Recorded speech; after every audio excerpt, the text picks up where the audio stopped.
Trying to get that grown man money, not that little kid struck. Your team gets smacked, your mans get smacked, you all get smacked, you wanna get smacked.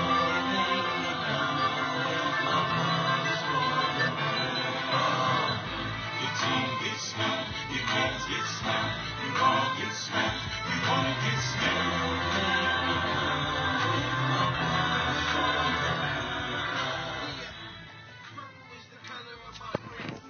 So I got a question.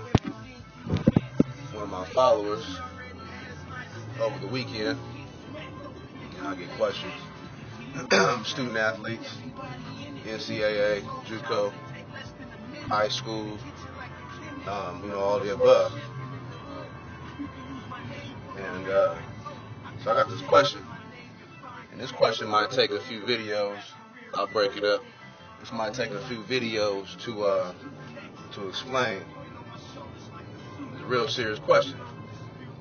So I got a question. I'm a student athlete, happens to be African American, playing football, scholarship football player at a Division I Single A 4-year university that just happens to be in a town that's predominantly white. He asked me, knowing what I'm into, knowing that I mentor student athletes, he asked me a few questions. The question was, how did you, going to Eastern Washington University, deal with racism? How did you survive in a town that was basically all white? How did you deal with people who had never been around, in his words, black people before? How did you deal with that? And his reasoning for sending me the question, he's like, man, this is real difficult. This is a difficult adjustment because I get the feeling, and I've heard comments. I see how people look at me when I come into a store, and he feels it. So he wanted to know, how do you deal with that on a mental health level? That's a good question, and some people don't want to address it because it brings up too many emotions, but I'll address it because it happens every year. It's been happening as far as I can remember. 1995, it happened to me, and I'm not the only one. I know hundreds athletes, community college, 4-year African American, who have asked that same question. So I think it really is a topic that I really need to address. Because I've observed that one situation interrupts success. And to me, anyone that is truly racist, and I'm gonna go into that, I think that's that's part of the mission. If I say something to you that I know could potentially piss you off to the point to where you might retaliate physically, then why would you be in the middle of the street? That makes no sense. People cannot drive. I think that's part of the mission. So, and like I said, I watched a lot of guys throw away careers because of words, and it's hard. So I'm gonna break this one up. First, immediately, this is important, and this is why we need to talk about it, because here's what most African American, let's say boys in this example, don't have this training. How do you deal with racism on the spot? In the immediate. How do you deal with that on the spot? And I'll break this down. First and foremost, and now that he's gone through it, he has a different perspective on it.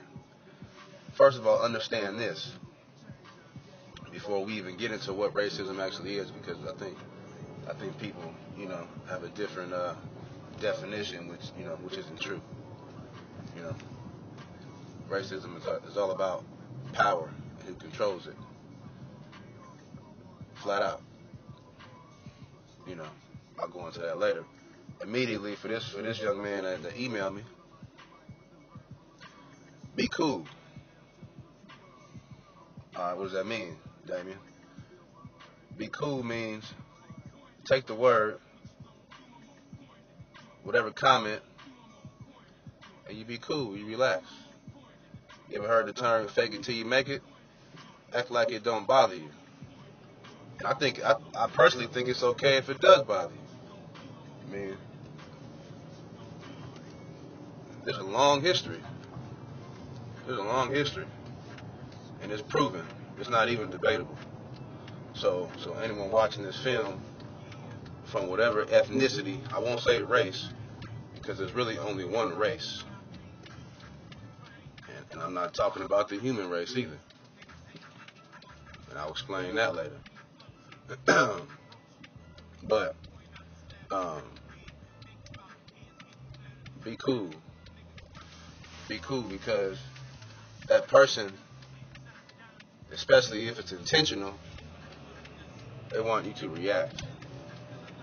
So you have to fake it till you make it. Something inside of you has to say, all right, I know what this is.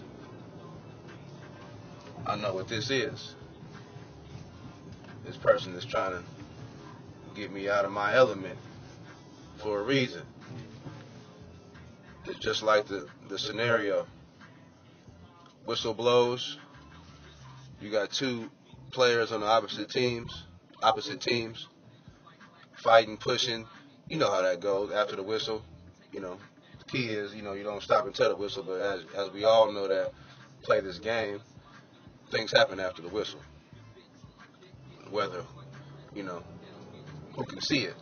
Referees, teams, whatever, film. I mean, the film always gets it. Eye in the sky don't lie. But, the person who usually gets caught is the second person. I'll say that again. And all of you playing, I guarantee this happened to you. The person who gets caught pushing, doing something, punching, kicking, whatever, doing something not supposed to do, it's the second person that usually gets caught in the flag. And you see it in every NFL, everywhere. They're pointing. Like, you see what he did? Nope. They didn't see what he did. So you gotta take it like that. Come on, man. You gotta look at it like that. You have to. Or you will lose. And you lose in this situation might be a scholarship, might be a position, you do something crazy, especially in a town like that. I mean, you might be in jail. This is flat out. This is I'm sure that this might ruffle a few feathers with some people, but this is the reality.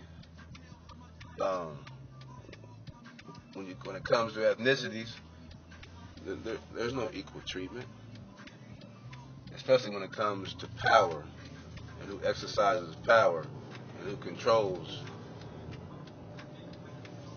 human life in this country. I won't talk about global because that's another conversation. But first of all, young man, be cool. Watch this video and say, all right, that happens again. Take it in. Don't retaliate. Realize that there is an agenda. There's an intention. Think about Mike Tyson. How much time I have left? How much time is that? I've been on too long already. I need to cut this up. Think about Mike Tyson, and I'll go into part 2. Mike Tyson threw a punch. I got this too. When Mike Tyson threw a punch, I'm talking about Mike Tyson because he was the king of You want to hear the quitters? He might be a little older, but you know, that's my era. Think about Mike Tyson. When he swung at you, he had bad intentions.